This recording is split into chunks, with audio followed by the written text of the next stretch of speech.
Aufheben. Das kannst du doch verstanden wahrscheinlich. Ne? Genau, jetzt ist es weg. Wenn du jetzt, Okay, jetzt im Präsentationsmodus, dann muss es gehen.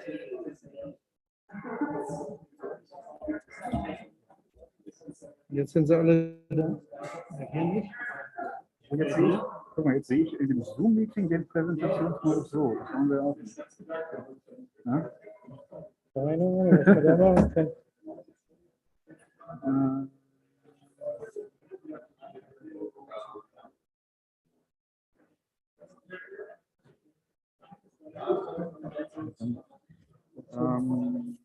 Das ist wahrscheinlich dann bei PowerPoint irgendwie einzustellen, oder? Immer weg. Benutzen die den Präsentationsmodus oder könnten die auch einfach ganz normal die Präsentation laufen? Aber die benutzen deinen Laptop hier zum Gucken. Ja. Wir hatten gerade, wenn Hans den Präsentationsmodus macht, dann ist zwar da das Bild richtig, dass man nur die Präsentation sieht, aber auf dem Zoom-Stream sieht man dann den Präsentationsmodus. Weißt du? Ja, also so wollen wir es ja jetzt, aber gerade was anders. Weil, Dann hören wir uns hier nochmal rein.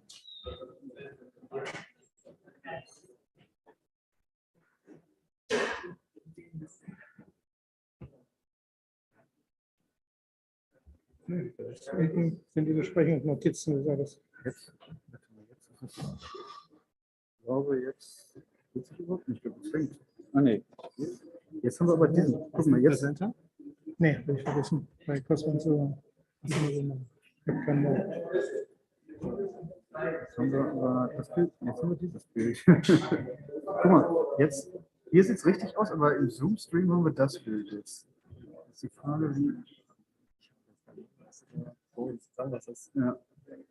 Denn, ja gut, und wenn man es so macht, dann sieht es bei Hand so aus. Auf dem Bildschirm. Da sind wir die Mikro. Genau, das sieht man jetzt eben über Zoom. Das ist hier Anzeige tauschen.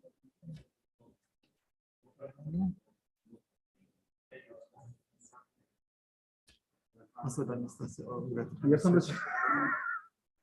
Jetzt haben wir es auch hier richtig, aber auf dem Bildschirm nicht Du richtig. kannst die Präsentation einfach mal wieder neu teilen, vielleicht. Das wäre jetzt einfach. Was? Die Präsentation neu teilen. Ja, Also jetzt nicht Zoom schließen. stoppen. Einfach nur mal PowerPoint. Hattest du gerade auch PowerPoint? Oder den Desktop? Ja.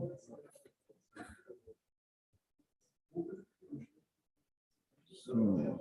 Jetzt, ja gut, jetzt sehen wir, ja, jetzt ist es wieder andersrum. Jetzt sehen wir da den Präsentationsmodus. Hast du vielleicht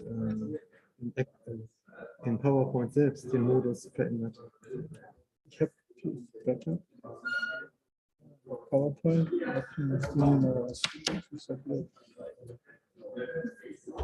So, okay, du kannst neu, du schließt einmal diese Präsentation und öffnen sie neu, weil das macht so keinen Sinn.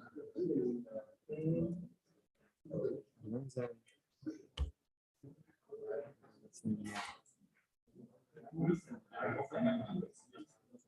Dann geht direkt in den Präsentationsmodus.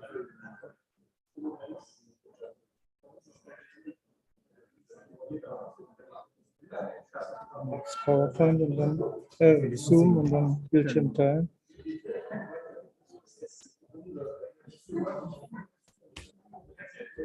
Ja, jetzt musst du noch wieder reinstecken hier den. Genau. Dann werden wir sehen, was wirklich passiert. Okay, jetzt musst du wahrscheinlich wieder neu. Jetzt musst du wieder neu. Hier nur drauf gehen.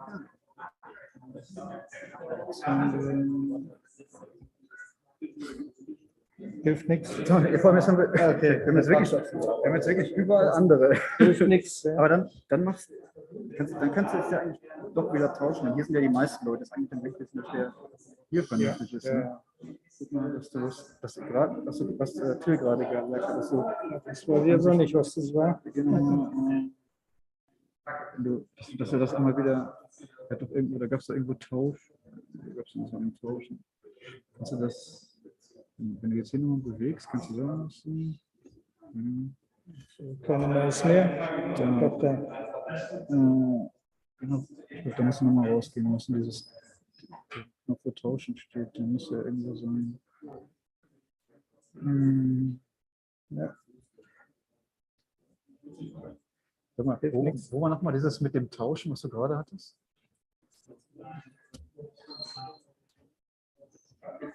Stummschalten, Video wählen. Dann machen wir jetzt am besten. Du kannst einmal das hier klein, das wegdrücken. Gut, das mache ich gleich. Ja, das kannst du einfach immer wegdrücken. So, du hattest das ja gerade gesehen, ne, wenn man irgendwo tauschen kann. Das wir die beste Ansicht hier auf dem Hauptbildschirm haben. Aber jetzt haben wir ja wieder diese, die ist ein bisschen blöd für hier. Ja, aber ich denke, können wir nichts dagegen machen, oder? Ich habe keine Ahnung. Deswegen probiert. Also Till, weißt du noch, wo das war? Du hast gerade irgendwo einmal gesagt, ja, da war es zu sehen, da war so ein kleines Menü. Rüber. Ja. Das ist nichts. Also okay. Dann wir fangen Ja gut, dann an. machen wir es. Dann machen wir einfach auf. Das ist jetzt so. Okay, dann ist für den Livestream wenigstens schön. Genau. Müssen wir nur gucken, dass der Ton passt. Ist der Ton eingestellt? Also nicht auf der Ton. I don't know. Das eine Stummschalten, dann wird er auch.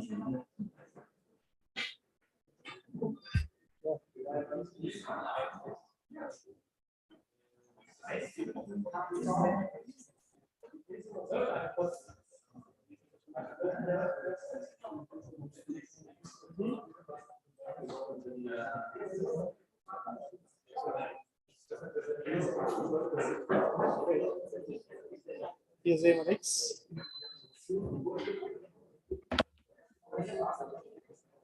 Weißt du, ob der Ton funktioniert hier? Aber okay. So, 7 Minuten nach 18 Uhr. Ding dong, ding dong. Ja, ich freue mich sehr, dass sich sehr viele Leute angemeldet haben und noch mehr freut es mich, dass wir wieder fast normale Verhältnisse haben, dass viele Zuhörer oder die meisten Zuhörer hier im Hörsaal sind. Ich freue mich sehr über die Bereitschaft von CGI, nehme ich an, wird es ausgesprochen, oder CGI, egal, okay, also von CGI, dass ihr bereit seid, eure Forschung oder eure Entwicklungsthemen hier vorzustellen. Und das Thema ist ja spannend, wie die Diskussion im Vorfeld schon gezeigt hat, Blockchain in der Raumfahrt. Ich denke, das Beste ist, ihr stellt euch selber kurz vor, was ihr getan habt, was ihr macht. Und ja, ich wünsche allen große, gute Unterhaltung, auch den Leuten im Stream. Danke und bis später. Ja. Danke. Ja, wir sind von CGI, wie Herr Decker schon gesagt hat. Ich bin Markus, Executive Consultant im Space Department und Projektmanager. Das ist Giulio, er ist AID Manager und ja, wir präsentieren heute das Thema Blockchains in Space. Die Präsentation selber haben wir auf Englisch, auf Deutsch beantworten. Genau, ich würde sagen, dann fangen wir einfach mal an. Wir sind ja schon ein bisschen über die Zeit. Ganz kurz zur Agenda heute. Okay, so now I will switch to English. Topic is blockchains in space. To give you a bit of context, why we need this or what is the idea behind this, Giulio will talk a bit about the space traffic management, which is the overall topic where the project we are talking today is seated in. Then I will give you a short introduction about the space safety program by ESA and the CREE program. And the third topic is actually the technical topic of today's talk, the blockchains. So with this, I hand over to you, Giulio, and yeah. Also, welcome from me. I will give you the context of the project in the briefest possible way. There's some caveats, so I simplified a lot of things. Some things I exaggerated. And to most things, there's much more details and stuff I could tell you about, but that would take hours. So I'll try to keep it short. Space traffic management and why we need it. I'll start with an example. you're driving a car. When you're driving a car on the road, there's rules you need to follow, like staying in the right lane. You have traffic signs, you have traffic lights that you, as a driver, are aware of and can react to. In comparison to that, a satellite sees this. It doesn't see anything. There is no rules. There's no traffic lights. There's nothing you can navigate with, actually, not from the satellite itself. This is why we need space surveillance and tracking. So we take sensors, Earth-based, scan the skies, gather the data, catalog the objects in space, and this is what we know about our near-Earth environment. This is used to navigate satellites. This is how an orbit, satellite orbits. It's basically falling infinitely around Earth. This is the easiest way to explain that. I'll come back later to this, but this is the basic principle. So we're flying in circles. Space traffic management in space now, what comes to mind is there's also important orbits. So like the A40 for the rural area, there's very important orbits that are used a lot by a lot of satellites. And this is one of the reasons why we need a system to manage the traffic in space. Here are some examples. I will focus on the low Earth orbit, especially the polar and sun-synchronous orbit. These are actually the green ones you see in the image below. Why are they used so much? Let me start the video. So one of their features is that if you pick a sun-synchronous orbit right, you can pass a point of Earth every day at the same time, which is especially important if you're taking pictures to have a comparison, or if you want to set up a constellation for communication, for example.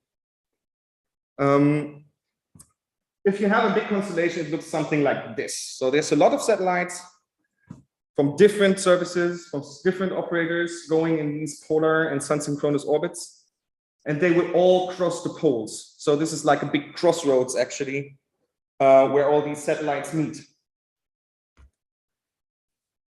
We have a rising number of satellites being launched, and as you see in this diagram, in about the last 10 years, we launched more satellites than since the first satellite in 1957. Right now, the numbers are not exactly right because they're a bit unknown and there's a lot of discussion about it, but about 7,500 satellites remain in near Earth orbit and 4,800 of them are active. And most of them have been launched in the last few years. And there's more to come, you know, maybe about Starlink and other constellations which are planned like OneWeb. So it becomes more crowded and more used. So now we also have a rush hour, like on the A40 at 7 p.m. or 5 p.m. But now we also actually have pedestrians on that road. Pedestrians here was just an example, but we have space debris, which is also in low Earth orbit.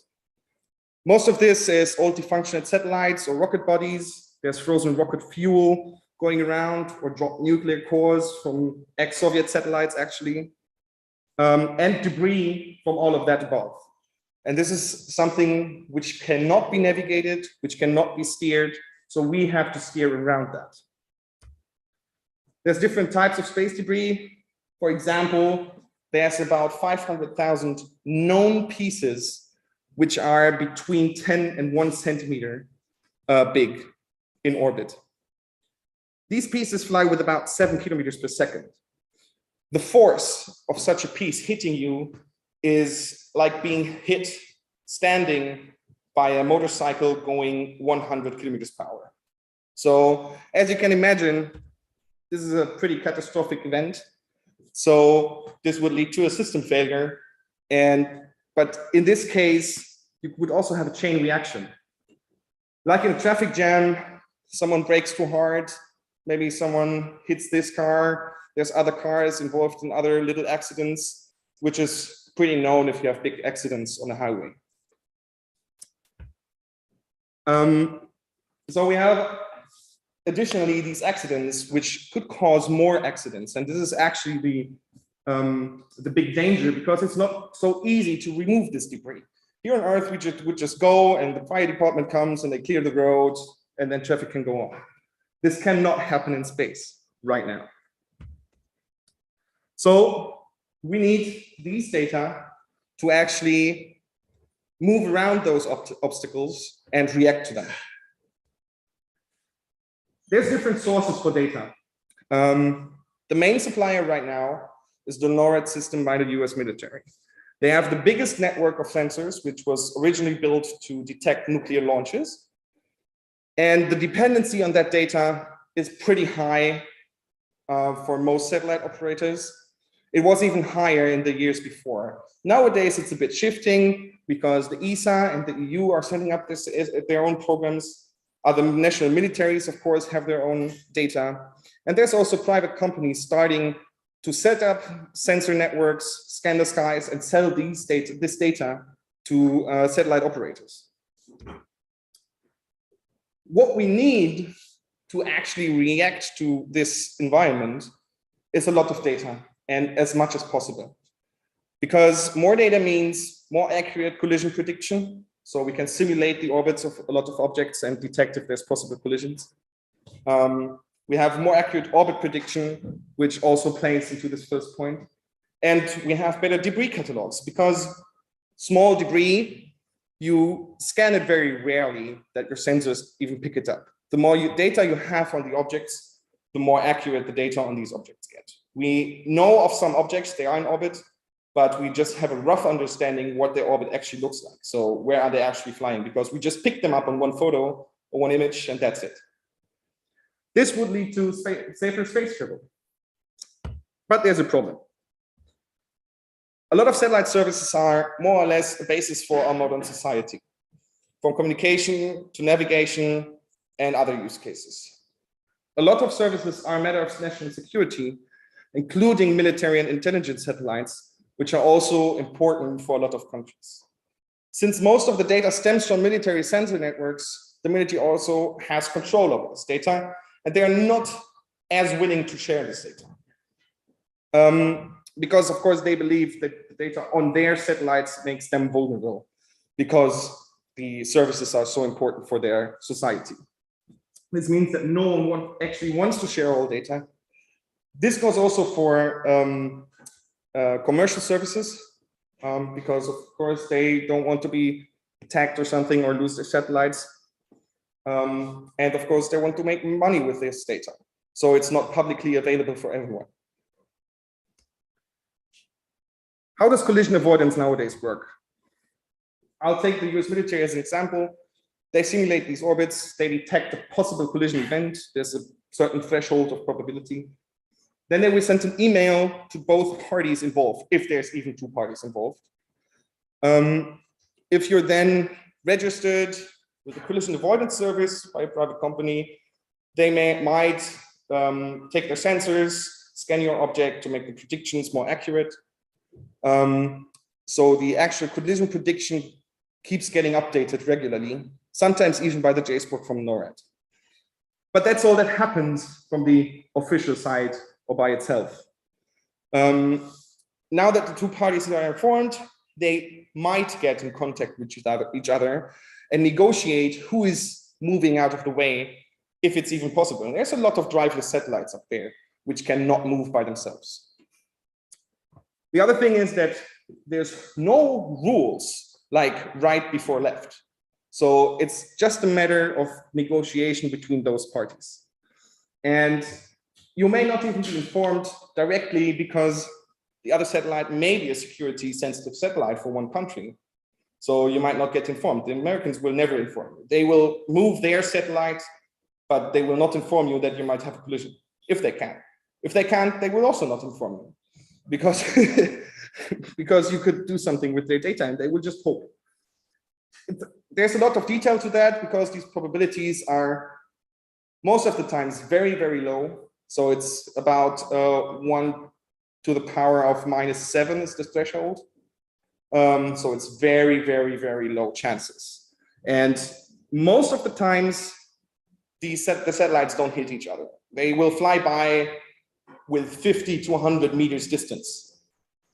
Doesn't sound like a lot, but in space, it's not a lot.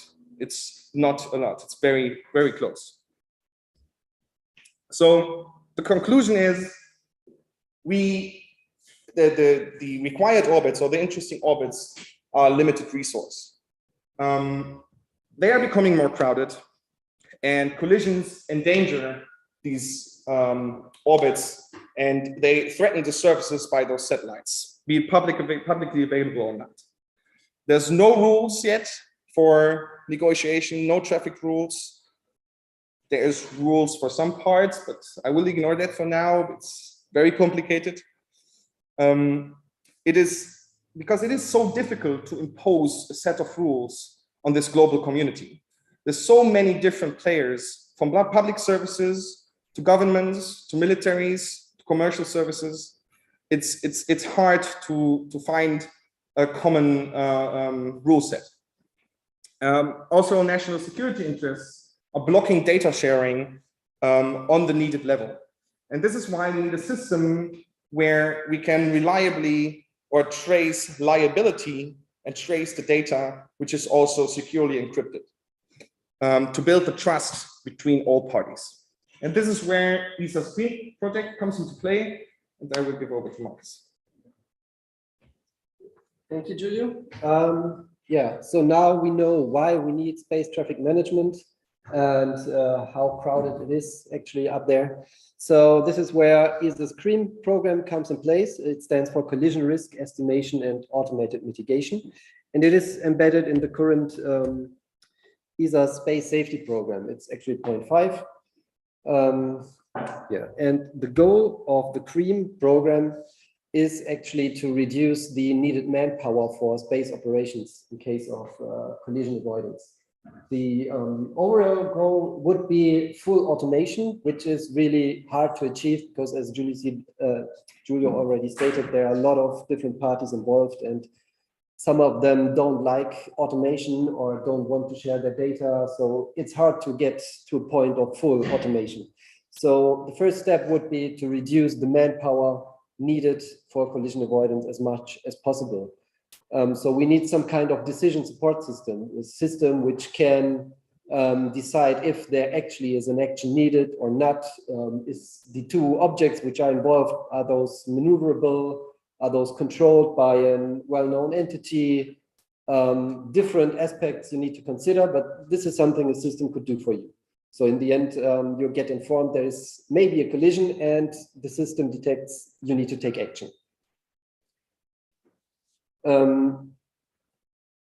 And then we need a secure channel for data exchange, because also, as Giulio stated, currently it's more or less you subscribe for a collision avoidance service, then you get notified that there might be a collision with your space object. And then you start to find out which is the other object. You don't always know that directly, or you don't know who is operating the other. Yeah.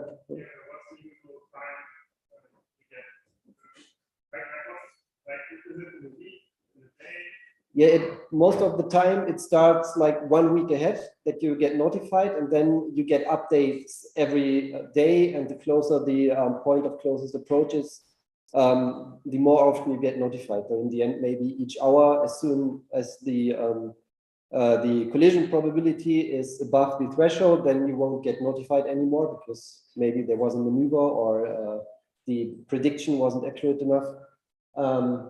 So you get notified like 1 week ahead, probably.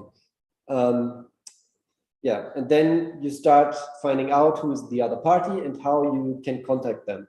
Maybe you start writing emails, getting phone calls, whatever. Maybe the other one doesn't even want to talk to you. So it's a hard process. So we need some kind of mechanism to easily share and securely share data reliably, to enable very late action for the humans in the end. So if the system, for example, can initiate such a negotiation or communication, then you can maybe you just need to react like 2 days before the event or something, because the system does everything for you before that. This is actually the idea behind the CREAM project or program. And within the CREAM program, we started a study together with the ESA, Airbus, and the DFKI, where it is about actually this secure channel of communication and data sharing. It's called Software Technology Supporting CREAM, and it targets the secure communication, automated data exchange for the collision data messages. It will enable stakeholders to easily coordinate their actions, and it will enable to share the data either publicly or privately with well-known parties, because also, as Giulio just stated, you don't always want to share your data with everyone. Maybe you have some complex rules that, for example, all German universities are allowed to use your data for science projects, but industries don't need to know what you're doing actually. And then maybe you just want to share data once there is a probable collision event ongoing. So you can upload your data to the system, and as soon as the system detects there is a possible collision between two space objects, then your data regarding this event will be shared with the other party, so that everyone is on the same page and can start the negotiation. And to do this, we came up with the architecture you can see here. So in the end, we have the different parties like the CAPS or other surveillance tracking organizations. Then we have the data log, where the objects are in, the stakeholders are in, and of course the collision data messages are in. From the outside, we have some kind of regulator or moderator, which proves that this data log is reliable and proves the integrity of the data log. And as soon as there is a high-risk event, this coordination protocol will come in place, what I just said. So the system will initiate some kind of communication between the parties.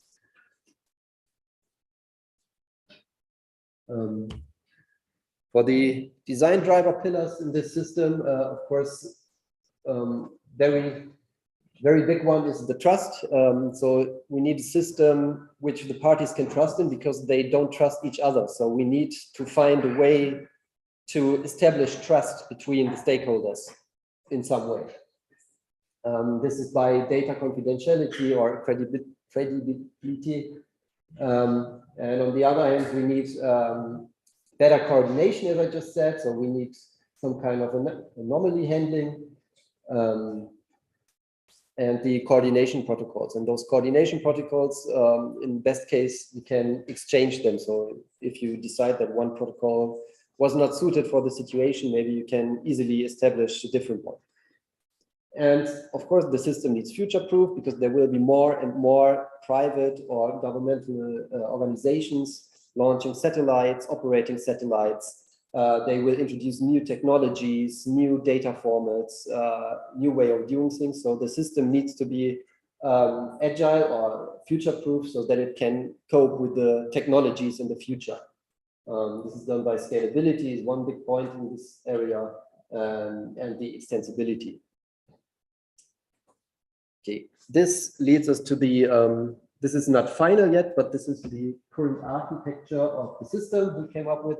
I will put this slide on later. If we have time, we can talk about some other building blocks of the system, but for now we will focus on the negotiation module and the distributed ledger technology, which is the topic today.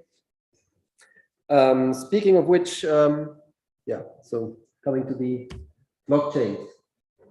Short recap, what is a blockchain? It is pretty easily what the name says, a chain of blocks. So we have a data block, and this block then contains of this data its own hash and the previous hash. So in this example, the first block doesn't have a previous hash because it's the first hash, first block, but then it provides its hash to the next data block, and in this way those blocks are chained together. This makes it very easy to detect if data was manipulated. Just a small example here. We have block A, which is the first block. Then we have the block B dash, which is the modified block in this case. And then we have block C, which was built on the original block B. So now we want to check, is the data still correct? Did someone tamper with the blockchain? So we recompute the hash of block B dash and look into block C, what was stored there, is it correct? And actually we see, no, it's not, block B is missing, block dash was modified, so someone tampered with the data and the blockchain is invalid in this case. Of course, if only someone or one person is controlling the chain, then he can just change data and say someone manipulated on it. So this is why we need some kind of distributed ledger, making a network of nodes where everyone has a copy of the blockchain. And then, of course, they can easily supervise each other by constantly verifying the data in the blockchains. So how do we use this in Cree? We decided to not put all the data on the blockchain. The main data is kept simply on a relational database like PostgreSQL, which is the object data, the contact data, also the collision data messages, and only in case of a high interest event. So only if there might be a collision, we start putting stuff on the blockchain or on the audit log, on the secure audit log. Because this is where we need the trust between the parties. This is where we need some legal foundation. Maybe there will be some trial in the future because there was a collision and the parties blame each other that they said to maneuver and didn't do it. So we need some kind of way to prove that the other party definitely said it will maneuver. So all the negotiation and the coordination protocol will be in the audit log, which in our system will be ImmoDB. And I will just explain what ImmoDB is. ImmoDB is, as the name suggests, immutable database. Actually, it provides blockchain-like immutability because it's not really a blockchain, but it follows a pretty similar approach. It is based on Merkle hash trees. What this is, I will explain on the next slides. But it more or less provides the same characteristics as the blockchains. It has built-in cryptographic proofs and verification, and which is very important from a developer point of view. It's easy to use because it can act like a relational database. So for a developer, in the end, the interface is more or less like SQL or this. What is proof verify? We come to that on the next slide. Yeah, so it's easy to interact with, easy to integrate in the system. So this was a good choice for us. And actually, it's pretty fast. It can handle millions of transactions per second, which is also very suitable in our case. Okay, so coming to the Merkle hash trees.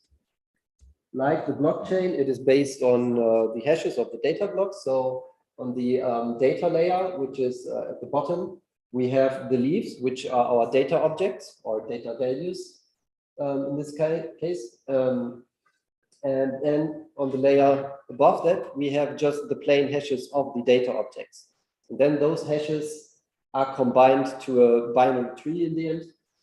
So as you can see here, client A inserts the values V1 and V2 into the tree. And then the hashes are computed of the data values. Then those hashes are combined and hashed again to get the, on the next level, the H01.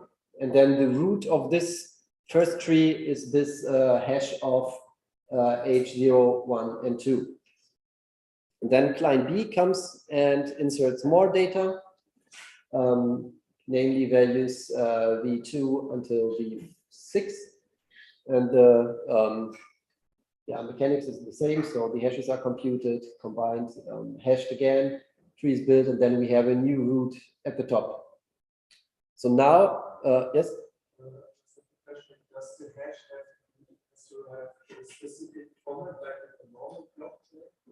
So there's always a confusion time to find the correct hash, or just insert data and have a hash on a specific format? It needs to be simple cryptographic hash function, any that fulfills the general requirements of a cryptographic hash function, like SHA-256, for example. Yeah. So now, after inserting the data, client A wants to know if everything is correct. Is the data client A provided actually in the data tree, or did someone tamper with the data? So it provides its hash value, which was computed during the insertion. So it was reported back the root of its tree at that time, which was H012.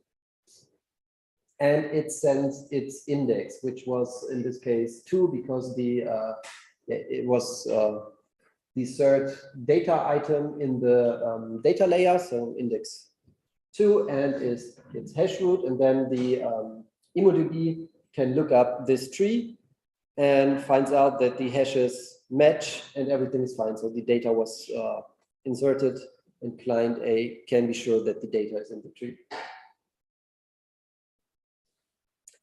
Okay. So how does InnoDB implement this, or what are the components? First, we have the corruption warden, which actually constantly proves if the data stored on the disk, on the actual hard disk, is consistent with the Merkle hash tree. So it periodically proves that all data items are in the tree. So it generates a list of all data items and the hashes, does random access to be unpredictable, and then for each item, it generates a proof on the tree to see if the data is still there, if the data on the disk matches the data expected in the tree. So it's some self-consistency checks. Second is the root signer.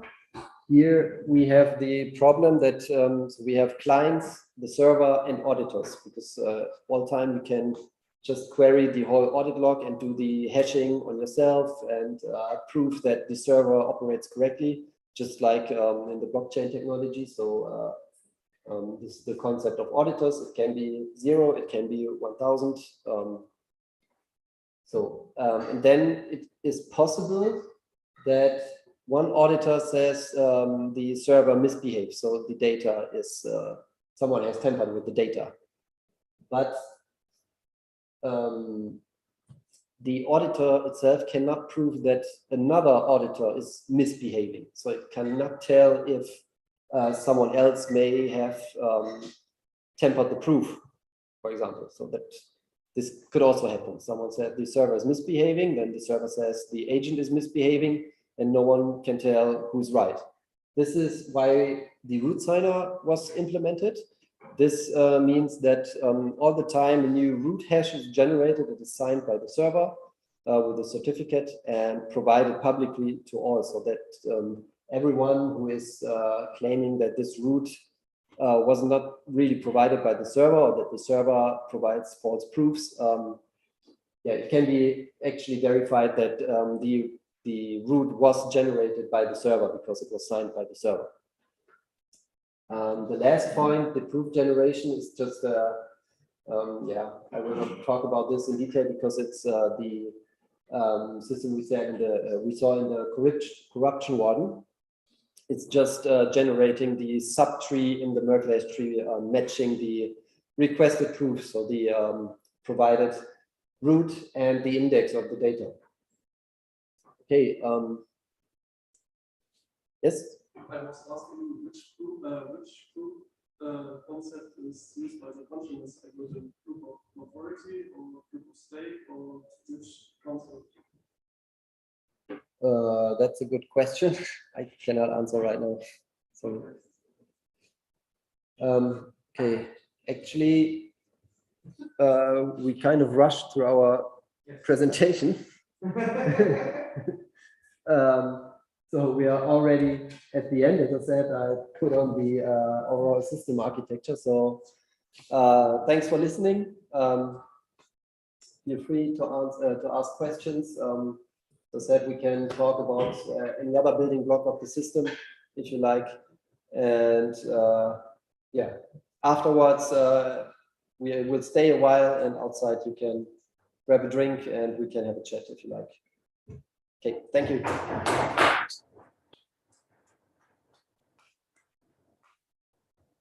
Ja, gibt es Fragen?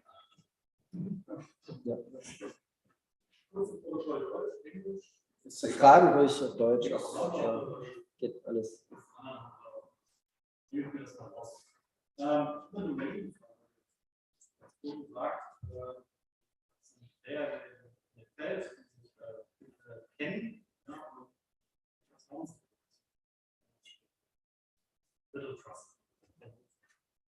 Gibt es keine einzige zentrale Instanz, der alle vertrauen? Nein. Ja. Vertrauen ist eine gute Sache. Es gibt genau eine quasi wirklich zentrale Instanz, die wirklich für alle eine Bedeutung spielt im Thema Raumfahrt. Das ist die IT, die International Telecommunication Union. Ja. Weil ohne eine Frequenz gesichert zu haben, kann man seinen Satelliten nicht betreiben.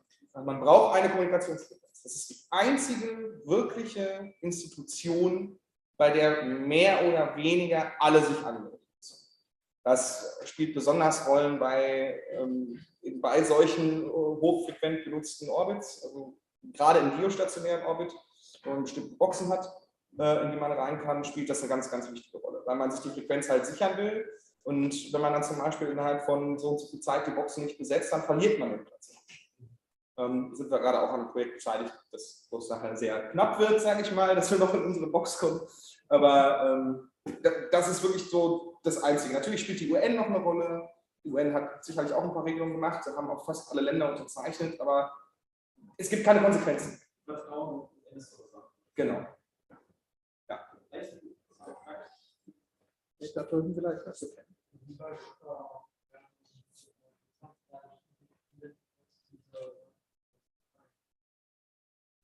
Ich habe es nicht ganz akustisch verstanden. Die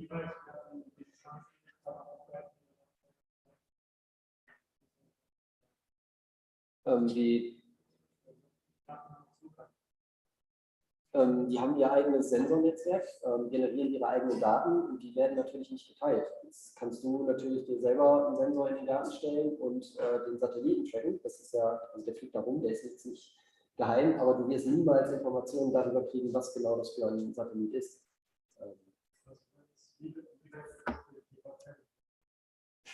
Das wird nicht geändert, aber was geändert wird, ist einmal eben, dass die Daten vernünftig verschlüsselt weitergeleitet werden. Also es gibt momentan offene Datenbanken, die vorhanden sind.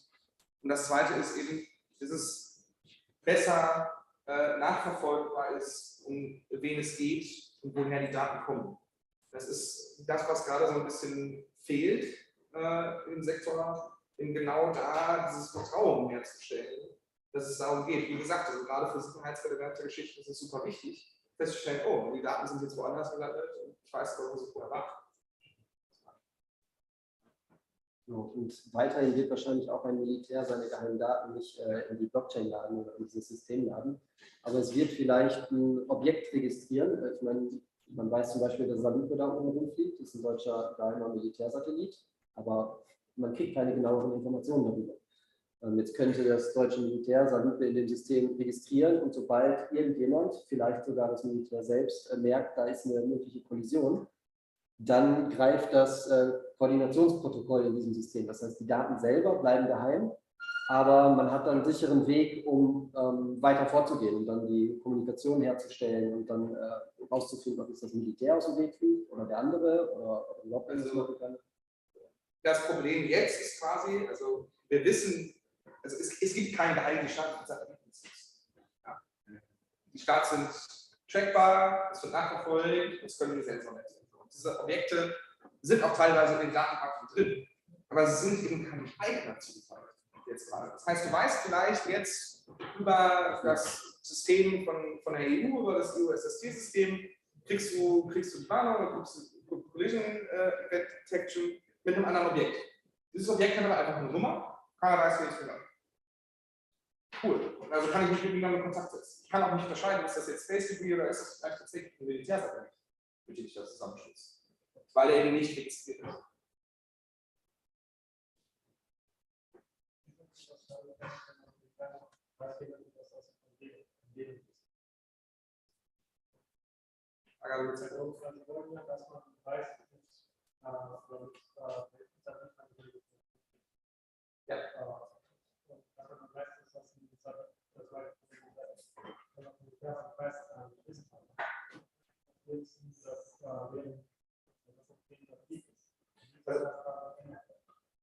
Ich sag mal, es ändert sich ja insoweit erstmal gar nicht so viel. Aber was möglich wäre über dieses System ist, wenn das Militär sich dort registriert, gibt es die Möglichkeit, diesen Kontakt ja zum Beispiel auch zu anonymisieren.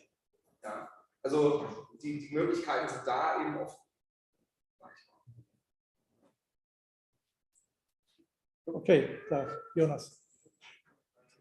Hast du jetzt in der Technologiesuche oder bei der Werkzeuge davon ausgeübt, wie das so sinnvoll war? Da ist das Stichwort Smart-Konzept gelesen, aber jetzt eine weitere Vorstellung.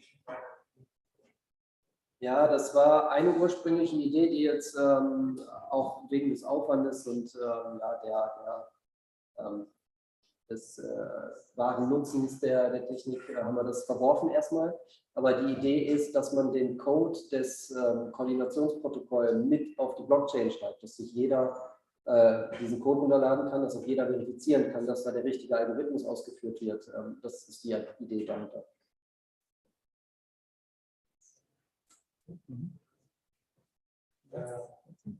Also, wichtig, das ist der einzige Komponente von dem System, die an die Blockchain ist, das ist keine Blockchain, das ist jetzt wieder. Genau. Okay, dann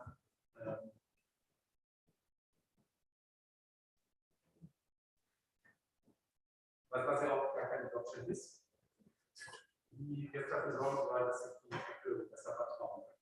Also ist am Ende hat das Risiko bekommen, dass ja der Server das zeigen muss, damit ordentlich eingegrenzt ist, muss man damit nicht auf den Root-Server vertrauen und das Vertrauensproblem ist wieder darauf reduziert, dass wir das zentrale Instanz des Server vertrauen. Ja und nein, ich meine, diese Zertifizierungs- oder Signierungsalgorithmen, die sind ja weit verbreitet, nutzt ja auch im Browser mit HTTPS zum Beispiel. Das ist schon mal eine Technologie, die weit verbreitet ist, wo man sicherstellen kann, dass der es bereitstellt, auch wirklich derjenige ist. Das heißt, damit stellen wir einfach nur sicher, dass der Server ist, mehr nicht. Und die Datenintegrität stellen wir dann dadurch sicher, dass es mehrere Auditors gibt, die alle regelmäßig diesen Tree überwachen. Die haben dann wieder eine Kopie von diesem Merkle-Hash-Tree, ähnlich wie in der Blockchain, und machen darauf ihre Checks. Und der einzige Punkt, wo dann das Zertifikat zum Tragen kommt, ist, wenn jemand von denen sagt, ich habe einen Fehler gefunden. Und zwar wurde mir der Hash-Wert von diesem Server hier mit diesem Zertifikat übermittelt. Und dann können alle anderen sagen, ja, das Zertifikat gehört wirklich zu dem Server, von dem wir alle unsere Daten haben. Also wird es wohl stimmen. Ich weiß nicht, wer sich zuerst gemeldet hat. Vielleicht dahin. Also Sie sagten eben, dass viele der Objekte, die da hochfliegen, niemand zugestellen können. Das ist nachvollziehbar für alles, was halt mal, weiß ich nicht, vorher Jahrtausende geschehen ist. Aber ab irgendeinem Moment, wo Sie sagen, wir haben gesagt, wenn so eine Rakete hochgeschossen wird, das kann man ja checken. Und man will ja wissen, wer diese riesige Rakete gerade in den Himmel schießt. Nicht unbedingt. Wir wissen. Aber das wirklich dann auch verschieden. Ja. Und dann steht die Satellit und das steht nicht mehr, welcher Firma das gehört. Selbst wenn man heutzutage. Ja. Denn Punkt 1 ist, es gibt relativ wenig Launch-Sites. Das heißt, nur weil die Rakete in Russland oder in Amerika gestartet wurde, gehört alles, was da drin ist, nicht Russland oder Amerika. Dann kann man nicht in die Rakete reingucken, man weiß also nicht, was da drin geladen ist. Es könnten jetzt, weiß nicht, 5000 CubeSats sein, die alle jemand anderem gehören. Diese Infos hat man einfach nicht. Das wird dann im Weltall ausgeladen, die fliegen auf ihren Orbit und das war's. Man weiß dann, was aus der Rakete rausgekommen ist oder wie viel da rausgekommen ist vielleicht. Man hat die Objekte, aber mehr Infos kriegt man nicht. Okay.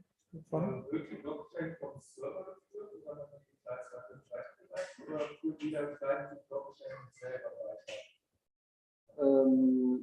Der Client generiert seinen eigenen Subtree. Also in dem Moment, wo er Daten dem Server schickt, bekommt er von dem Server also die Hashes seiner eigenen Daten, kann er natürlich berechnen und auch so einen kleinen Subtree.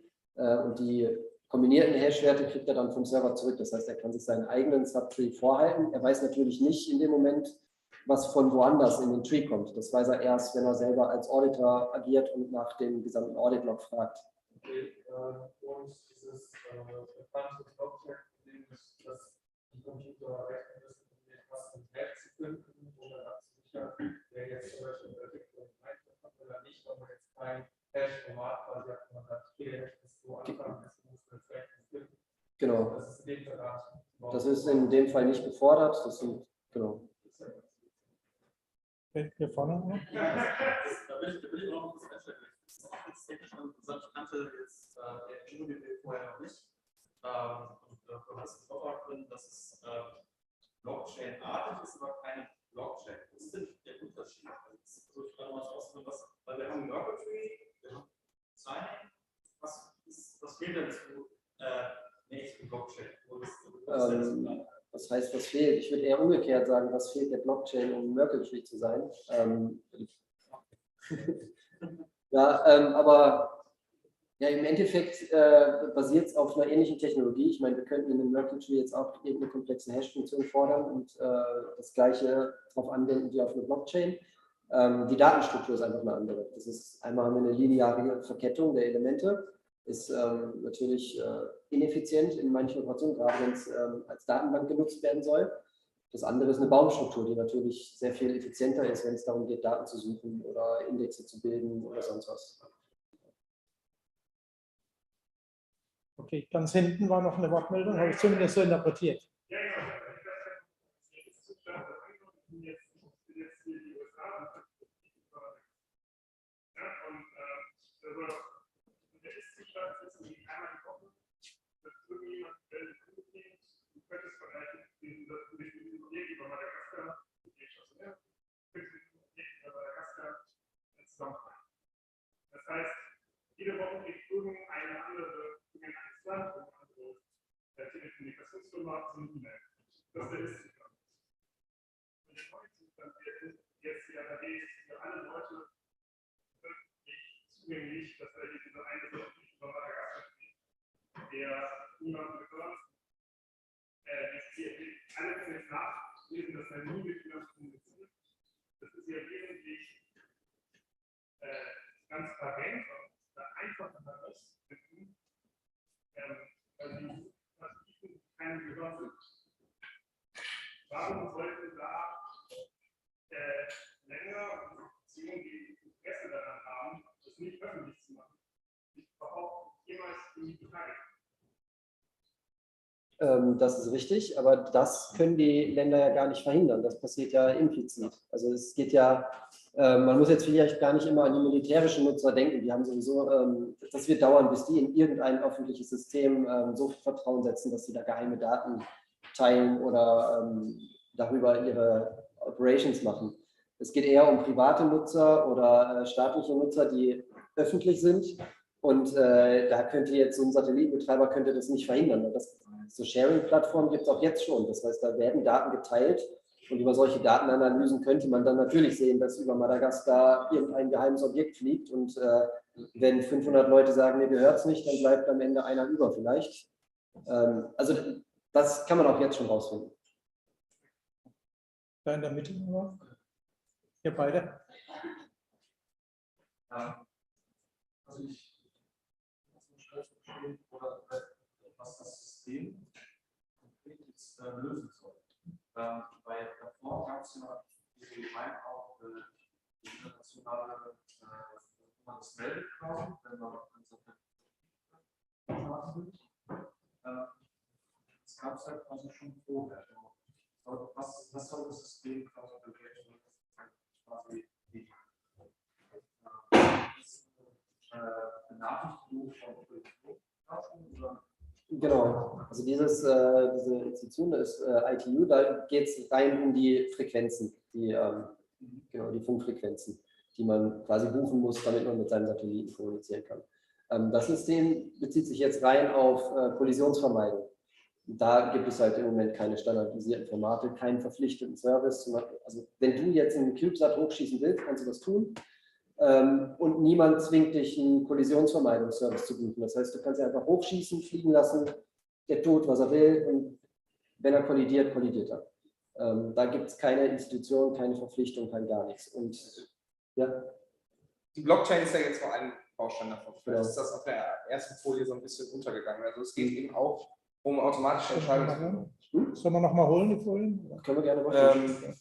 Also es geht eben auch darum, dass das System nachher eine Basis dafür liefern soll, dass man vielleicht, wie Markus es ja auch eigentlich gesagt hat, man kriegt gar nicht eine Woche vorher mehr ewig Meldungen, sondern das System wertet das am Ende komplett selber aus und gibt erst Bescheid, wenn es interessant wird. Also um das vielleicht mal klarzustellen, diese Satellitenkollisionen, die Wahrscheinlichkeiten, das ist nicht so, okay, ich weiß, in der Woche kann das passieren, sondern diese Satelliten fliegen jetzt immer wieder aneinander vorbei. Immer wieder, weil die haben ähnliche Umlaufzeiten, ja? Im Normalfall 90 Minuten auf diesem Orbit zum Beispiel. Das heißt, die fliegen jetzt innerhalb einer Woche, kommen die sich immer wieder nah. Immer wieder diesen Kollisionssituation. Und dann, manchmal wird diese Collision Message auch abgebrochen, weil es vielleicht nach 3 Tagen so aussieht, ach so, nee, es ist doch ziemlich weit weg, weil eben neue Sensoren ausgerichtet worden sind und eben die Berechnungen genauer gemacht worden sind. Und jetzt habe ich meinen Faden verloren gerade. Ich habe deinen Faden nicht gefunden. Das ist cool. Was war die Frage? Nein, also genau. So. Und anstatt jetzt die Leute damit zu belästigen, in Anführungsstrichen, mit ewigen Nachrichten darüber, soll das System halt selber anfangen, diese Sachen auszuwerten. Genau, die Einschätzung selber machen und eben am Ende ja eben vielleicht auch diese Negotiations mit irgendwelchen Regeln versetzen, die vielleicht dann schon geschrieben sind. Also der Trick wäre jetzt hier, bei dem Beispiel von den Militärbetreibern zu bleiben, dass hier ja jetzt der Militärbetreiber zumindest dem System sagen könnte, also wenn das System weiß, okay, da ist ein militärischer Satellit verwickelt, ich sage jetzt, weil es ein militärischer Security Sensitive Satellite ist, sage ich erstmal nur dem Bescheid. Ja? Und der kann jetzt sagen, okay, cool, ich habe darauf reagiert, ich bin aus dem Weg geflogen, sagt er zumindest dem System, und danach ist doch allen anderen egal. Das passiert aber jetzt nicht. Jetzt gerade gibt es das nicht, sondern du kriegst die Message, aber weißt nicht, was du machen sollst.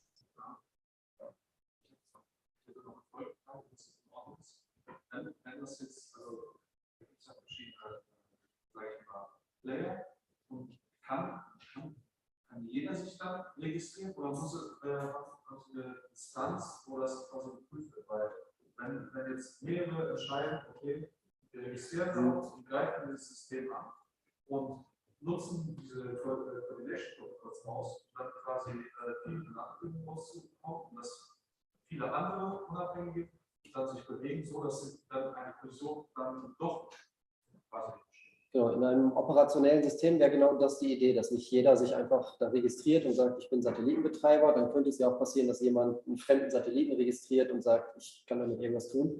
Das heißt, es muss irgendeinen Mechanismus geben, wo geprüft wird, dass derjenige, der jetzt sagt, dieses Objekt gehört mir, ich bin der Operator, dass er auch wirklich der Operator ist. So wäre das in einem operationellen System. Im Moment sind wir noch in der Studienphase, um einfach nur zu zeigen, dass es funktioniert. Aber in der realen Welt bräuchte man dafür auch einen Mechanismus. Ja. Okay, jetzt hier vorne nochmal. Die Dame war, glaube ich, vorher noch zuerst. Genau. Ja, sorry.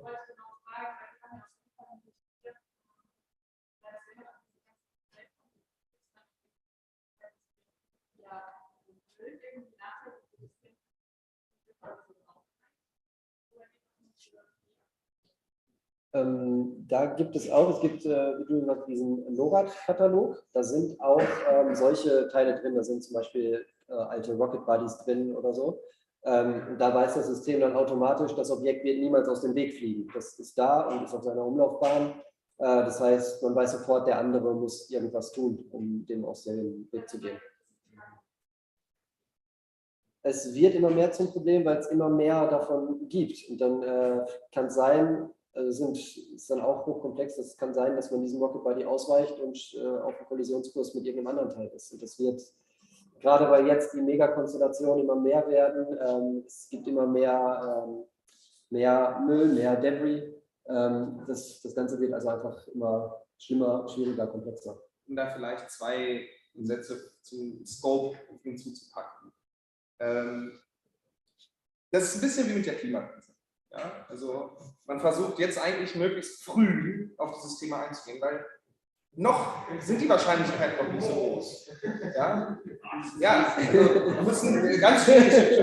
Also möglichst früh.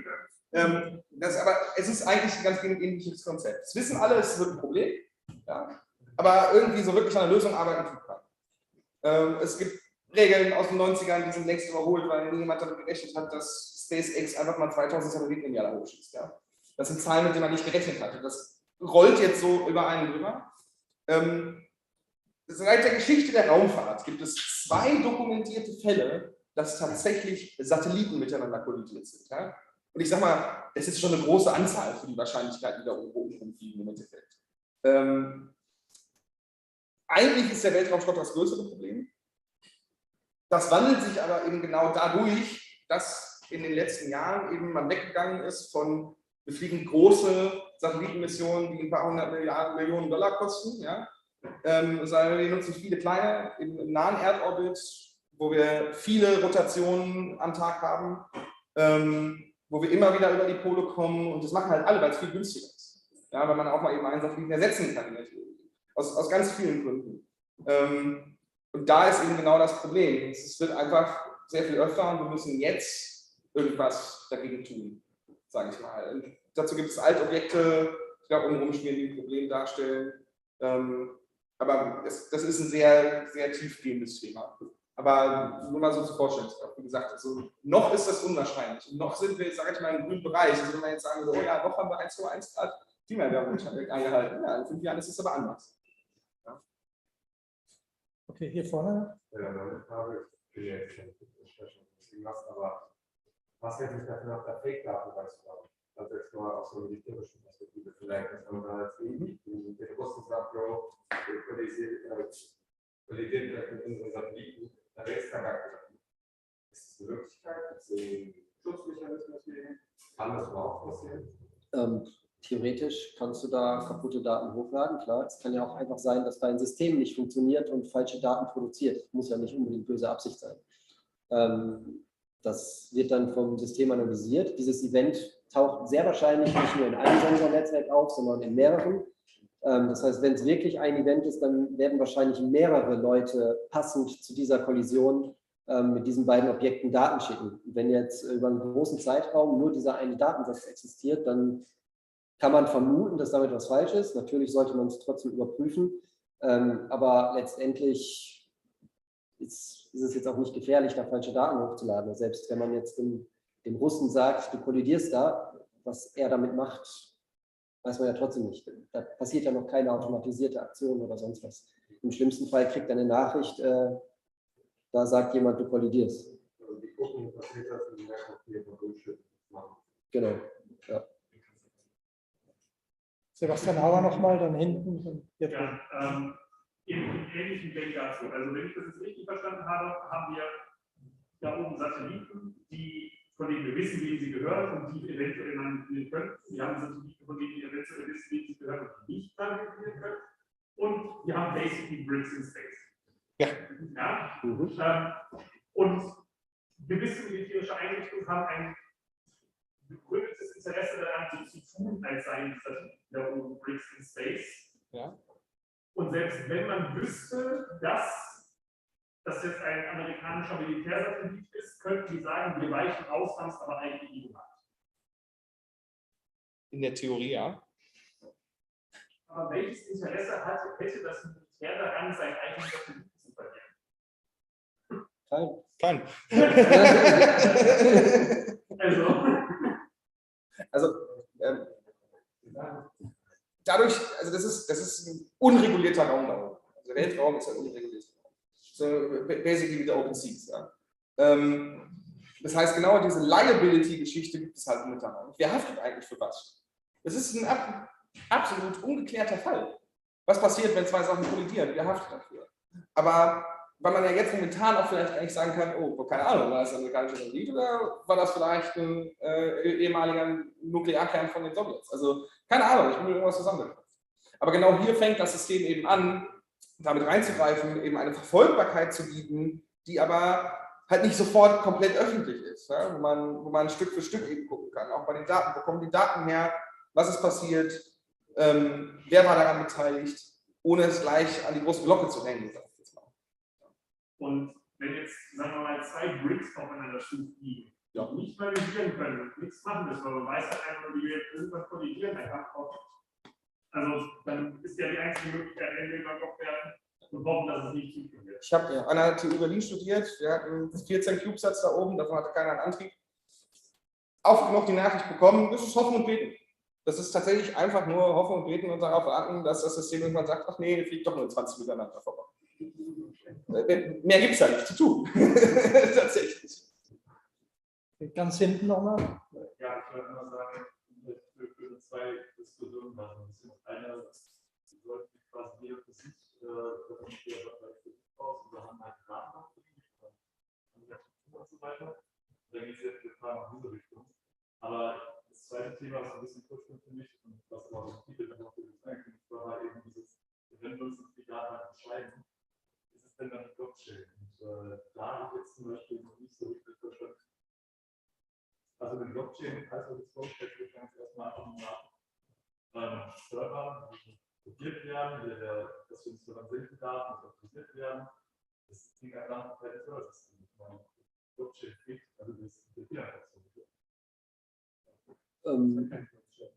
Ja, das ist ich verstehe natürlich, dass das automatisiert wird, weil das nicht ist und so, aber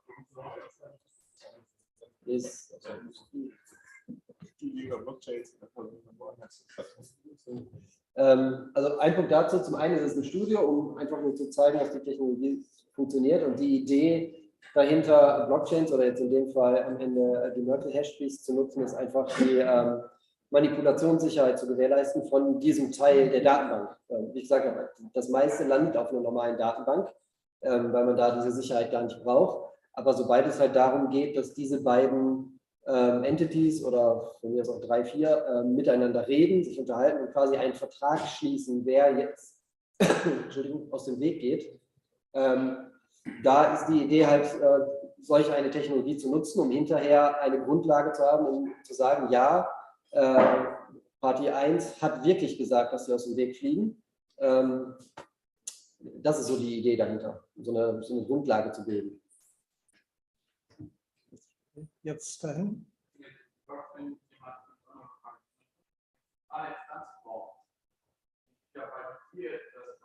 Zugang zu dem Netz bekommen, wo auch dann gesagt, Dezentralität,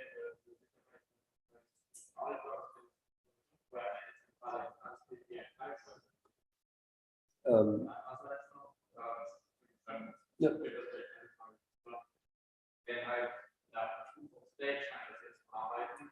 Das heißt, wenn man ganz den Markt stellt, dann stellt ein Fehler fest, dann sagen die anderen, ja, okay, also der Fehler ist korrekt. Wie er sagt, dass wenn die meisten korrekt sind, dann ja, das kann ich aussuchen. Das ist wenn ich 10.000 Server da registriere, kann ich dann sagen, welche Daten richtig sind. Das kann ich ja dann auch nicht. Und auch Smart Contracts, bewusst Kollision zum Beispiel induzieren kann. Wenn man jetzt mal Zugehörung macht, kann man sagen, es reicht aus, auf Smart Contracts, aber nicht, weil es ja kein nur auch nicht angeht. Das, was man jetzt möchte, das ist ja nur sozusagen klein. Ja, also es ist ein bisschen komplexer. Ich glaube, die Idee hinterher in einem operationellen System wäre, dass man eine Kombination schafft. Also ich meine, selbst wenn es eine zentrale Instanz gibt, die bestätigt, dass alle, die sich registrieren, auch wirklich die Leute sind, die es gesagt haben, das hindert die ja noch nicht daran, trotzdem irgendwas Falsches mit dem System zu tun, falsche Daten hochzuladen oder in irgendeiner Verhandlung zu lügen. Das verhindert das ja noch nicht. Und dann ist die Idee hinter an dem Konzept, dass du jetzt sagtest, mit den 1000 Servern und bei einem gewissen Threshold, klar, wenn die Hälfte aller Server sagt, das ist falsch, die andere Hälfte sagt, das ist richtig, welcher Hälfte vertraut man dann, hat man wieder so ein Problem.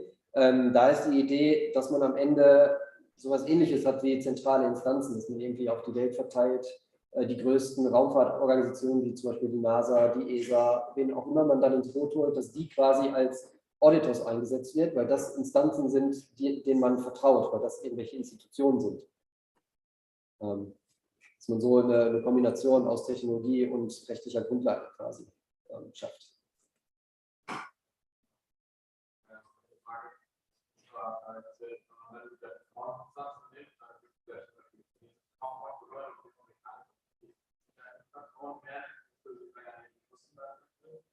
Dann hat man Instanzen, die wenn ich jetzt das als Betreiber und absichtlich falsche Daten einstelle, nur wenn man dann über die Menge geht, ich sag mal, die Überprüfung von der Korrektheit von Daten hat halt dann mehrere Layer. Ja, also hier wird halt überprüft, ob Daten manipuliert werden.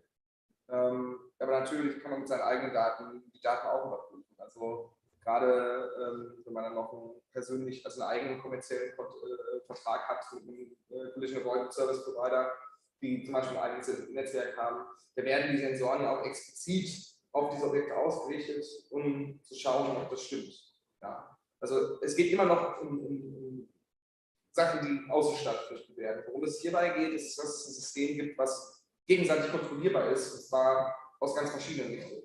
Also ich kann ja auch vielleicht nachher als private Instanz, Airbus, sage ich jetzt mal, dahin gehen und sagen, ich möchte auch Auditor.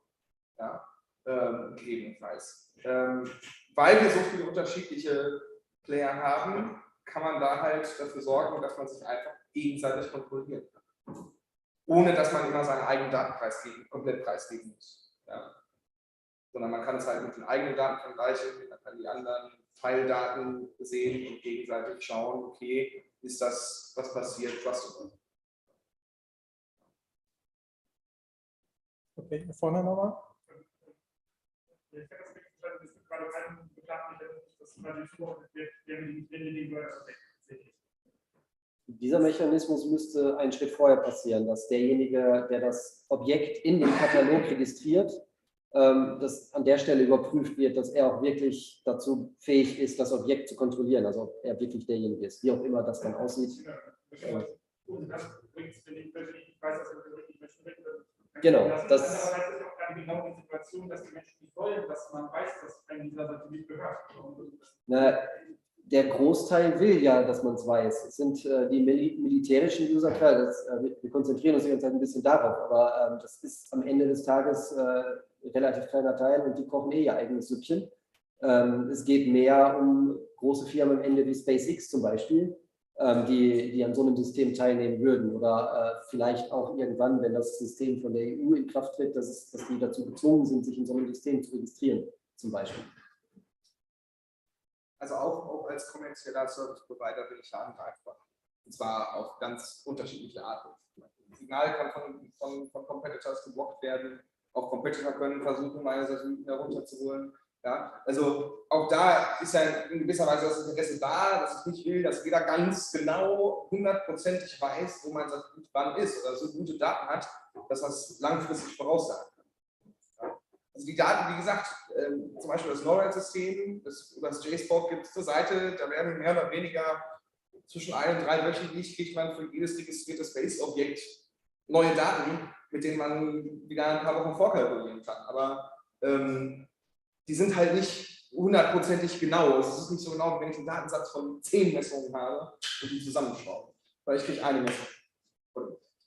Das ist, wie gesagt, die Abstände sind hier, also alles was unter 20 Meter ist, ist schlecht. Alles, was unter 100 Meter ist, ist schlecht.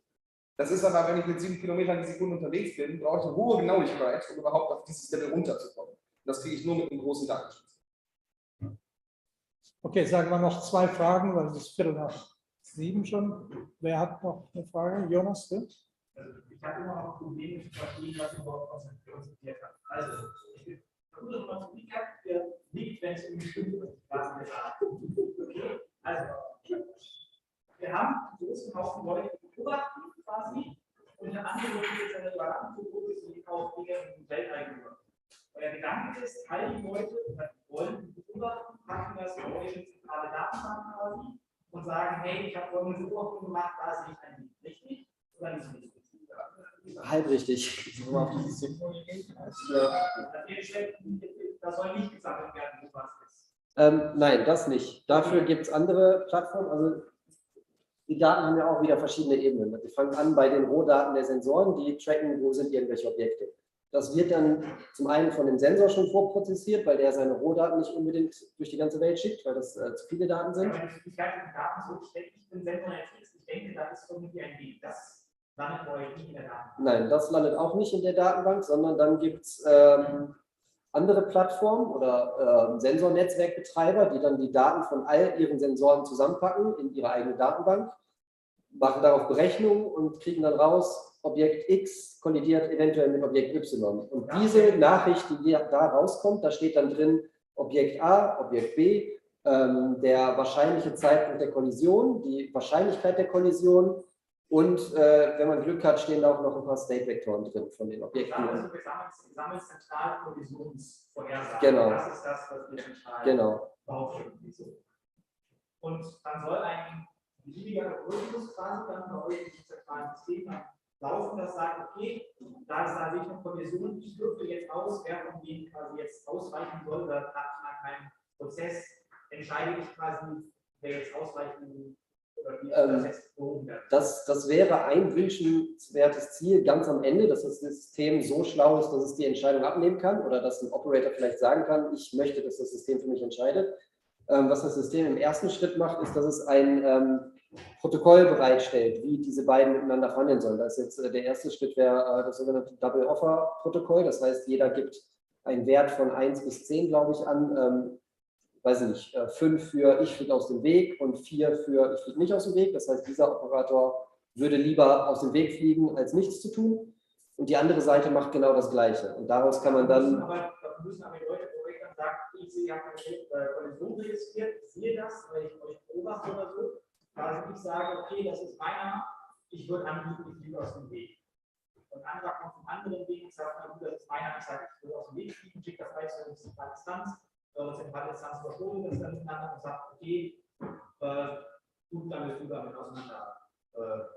auseinanderfinden. Und das ist dann auch wieder die zentrale Instanz, die entscheidet für sich quasi, aber sehen, wie was reingekommen ist und wir haben das nicht mehr direkt unter sich aus und müssen das unter sich aushandeln irgendwie.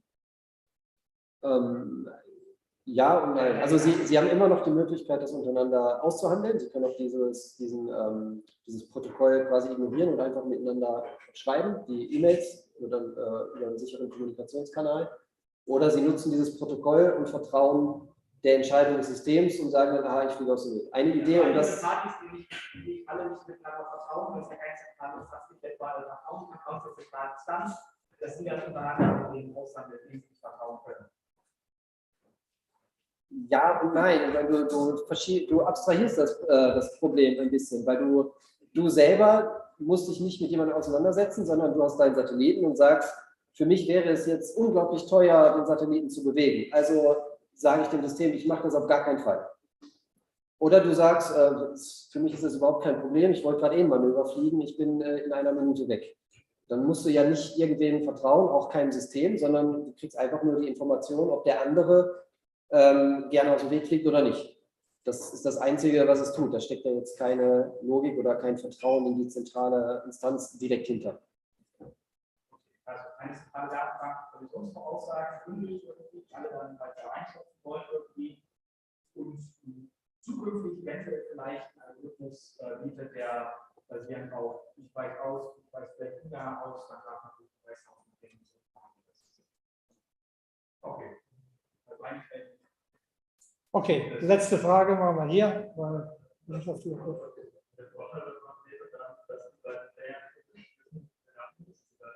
Genau, das kommt dazu, ja. Ja, so ist es. Man kann einfach nicht jemandem vertrauen, dass es man verwendet. Vertrauenswürdig europäische dieser betreibt, der nicht danach. Irgendwer kann immer betrügen. Genau, also Löcher gibt es halt überall, gar keine Frage, aber man versucht ja ein System zu finden, das möglichst viele der potenziellen Probleme versucht vorwegzunehmen.